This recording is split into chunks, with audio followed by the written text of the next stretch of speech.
Meghadutam, the Cloud Messenger, by the illustrious Kalidasa. Meghadutam. A certain Yaksha, unmindful of his appointed duties, and cursed by his lord to endure a year's grievous separation from his beloved, dwelt exiled, his luster dimmed, on Rama's hill, in hermitages thick with shade trees and waters, hallowed by the touch of Janaka's daughter. The impassioned lover, having passed some months on that hill, parted from her unsupported, the golden armlet slipping down to lay bare his wasted forearm, saw on Asada's most auspicious day a cloud embracing the crest of the hill, strikingly shaped like a sportive elephant bent down to but a riverbank. Gazing on that which stirs the Kataka to bloom, the vassal lord of the King of Kings brooded long, with effort restraining his tears. The sight of rain clouds makes even happy hearts stir with restlessness. What then of one far from her who longs to hold him in close embrace? With the month of rains approaching, desiring to sustain his beloved's life, hoping to send glad tidings of his well-being through the life-giving cloud, he made with reverence an offering of fresh blossoms of wild jasmine, prefacing it with words of affection, and joyously welcomed the cloud. Blended of mists and light, winds and water, can a mere cloud bear messages that only the living with keen senses and intelligence can convey? Unmindful of this, the Yaksha entreated it, overwhelmed by unreasoning eagerness. Indeed, the lovesick, their minds clouded, confuse the insentient with the sentient. Born in the lofty lineage of swirling diluvial clouds, I know you are the god of thunder's minister, assuming what shape you will. So, banished from wife and kinsmen by divine decree, I entreat you, for it is nobler to address barren pleas to the virtuous than fruitful to the vile. You are the refuge, O rain-giver, for all who burn with anguish. So bear a message from me, parted from my love by the wrath of the Lord of Treasures.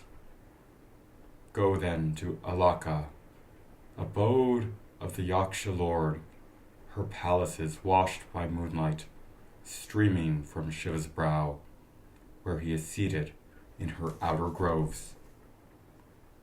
Women whose husbands travel to far lands, pushing back their straggling hair, will eagerly look up to see you, riding high on the path of the wind, and draw comfort. For when you arrive all clad and girt for action, who can ignore his lonely wife distraught, unless subject like me to an alien will? While the friendly breeze impels you gently as you loiter along, and here on your left, the Chataka in its pride sings sweetly. Hen cranes will know the time ripe for mating and rejoice when they note in the sky your eye-delighting presence. Rest assured, they will attend on you in patterned flight. Arriving there unimpeded, you are certain to see that constant lady, your brother's wife, still living engrossed only in counting the days. Hope's slender thread serves to hold the flower hearts of women, tender and prone to droop too soon under the burden of separation.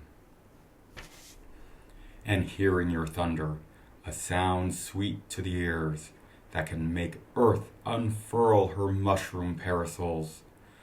Regal swans longing for Manasa Lake, gathering tender lotus shoots, for the way will be your companions in the sky, even up to Mount Kailash's peak.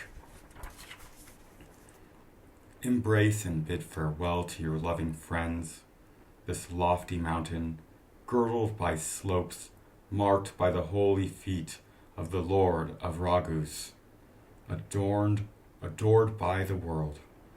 Time and again, reuniting with you, it displays its affection, breathing out, burning sighs born of long separation. Listen first while I describe the way fitting for your journey which you will follow, resting your foot on the mountains when weary, refreshed when wasted by the clear water of streams. Then you shall hear my message, O rain giver, drinking it in eagerly with your ears. While simple Siddha maidens with upturned faces watch your impetuous power tremble in alarm and cry, is the wind carrying off the mountain's peak? Soar high up into the sky facing north, far above this thicket of sap-filled Nicula, shunning on your path the proud sweep of the heavy trunks of the elephants that guard the sky's quarters. Here before you, a fragment of Indra's bow springs spectacular from the hilltop, gleaming as if blended of the luster of brilliant gems. Shot through by its sheen, your dark blue body shines resplendent like Vishnu's in his cowherd guise, lit up by iridescent peacock plumes. While rustic women, unversed in eyebrow play, drink you with eyes moist with happiness, knowing the harvest to depend on you. Mount at once the upland, fragrant from fresh furrowing, veering slightly to the back, then once again, with a light step head straight north. As you approach the noble mountain, Chitrakuta, he will greet you, O travel-weary rain-giver, and bear you on his head held high. You too with sharp showers will quench summer's cruel fires.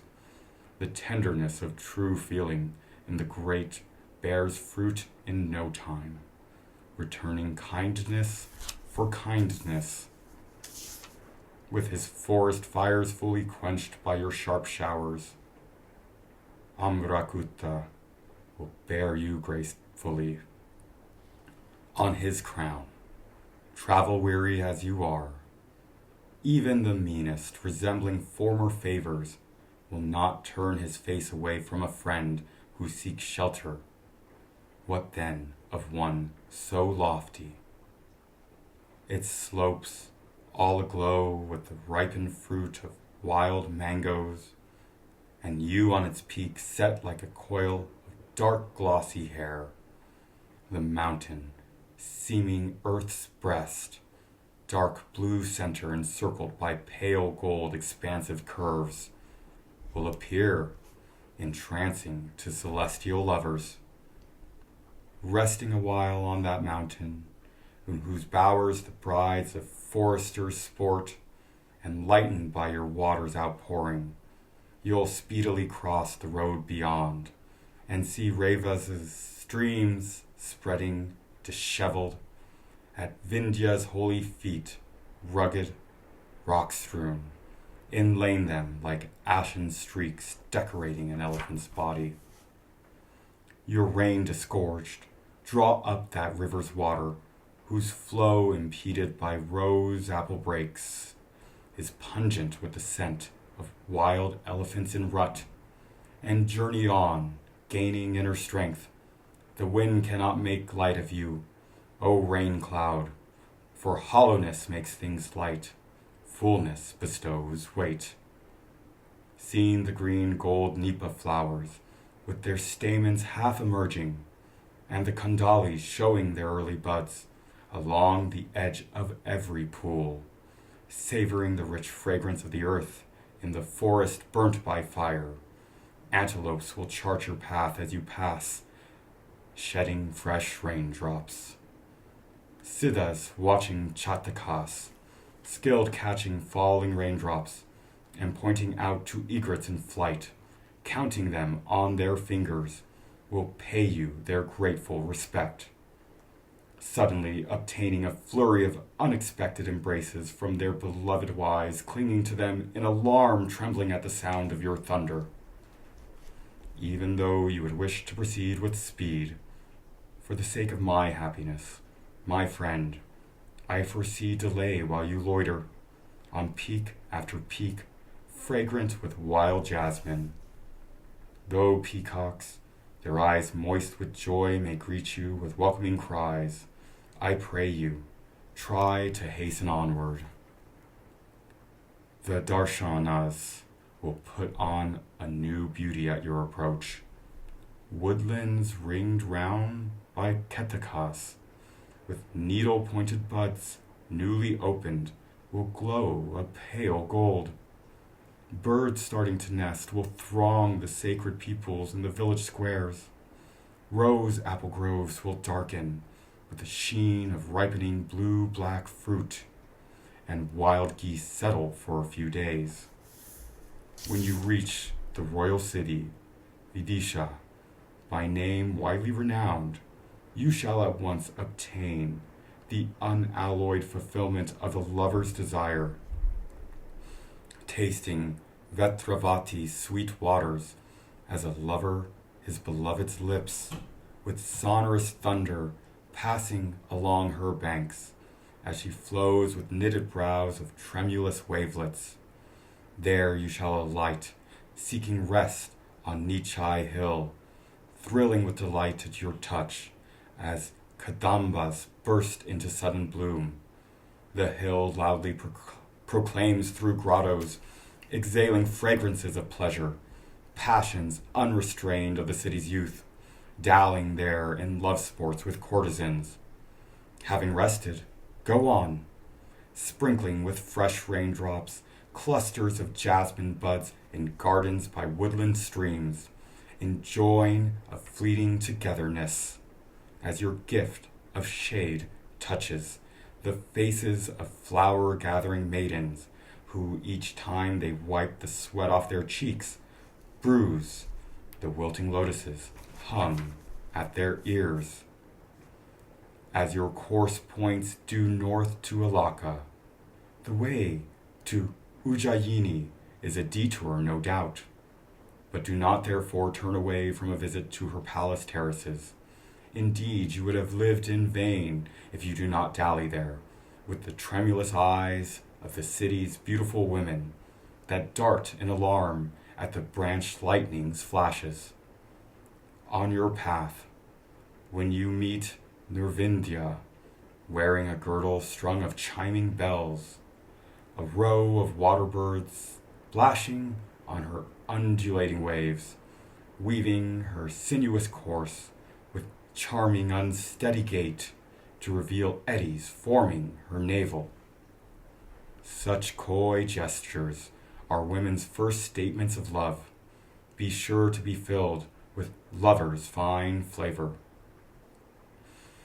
Crossing that river, O fortunate lover, yours will be the happy task to induce Sindhu, visibly grieving at your absence, her waters shrunk to a thin braid and pale, with the paleness of dry leaves, fallen from trees rooted on her banks, to cast off the sorrow withering her.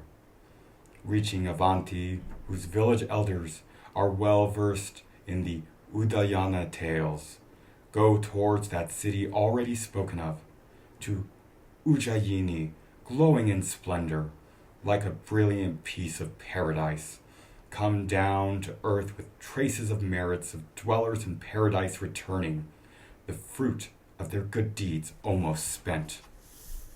At daybreak, in Ujjayini, Sipra's cool breeze, scented with the fragrance of lotuses, comes, prolonging the piercing cries of love-maddened sadhus cranes, refreshing to the tired limbs of women after passion's ecstatic play.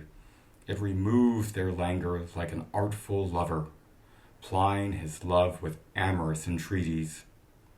Smoke drifting through lattice screens from aromatic gums that perfume women's hair enhances your beautiful form. Palace peacocks out of fellow feeling present you their gift offering of dance, worn out with travel, having passed the night in her flower-fragrant mansions, mark the red lac from the feet of lovely ladies, approach the holy shrine of Chandeshvara, preceptor of the triple world, watched with awe by the Lord's attendants, because your hue is the blue of his throat. Its gardens stirred by Gandhavati's breezes, scented with the pollen of blue lotuses and fragrances wafted from unguents, used by young women sporting in her waters. If by chance you reach Mahakala at a time other than sunset, stay on till the sun disappears from sight. By performing the exalted office of the temple drum in the evening rituals offered to the spear-armed Lord, you will enjoy the full fruit, O rain-bearer, of the deep-throated rumblings of your thunder. With jeweled belts tinkling as they move with measured steps, temple dancers whose hands tire gracefully, waving cowries with glittering gem-studded handles, will taste from the first raindrops you shed, a pleasure as from a lover's nail marks, and shower on you sidelong glances, streaming like a line of honeybees. Then, bathe in evening's glow, red as fresh China rose flowers, when the Lord of Beings commences his cosmic dance, encircling, merging into the forest of his uplifted arms. Dispel his desire to wear the blood-moist elephant hide, your devotion observed by Bhavani, with steady eyes, her terror now calmed. Young women, going to their lover's dwelling at night, set out on the royal highway mantled. In sight obscuring darkness, you could pierce with a pin, light their path with streaked lightning, glittering like gold rays on a touchstone, but do not startle them with thunder and pelting rain, for they are easily alarmed. On the topmost terrace of some turreted mansion, where ring-doves sleep, pass the night with your lightning wife, much fatigued by continual play. But pray resume your journey the moment the sun rises. Surely those who undertake to help a friend do not linger over providing that help.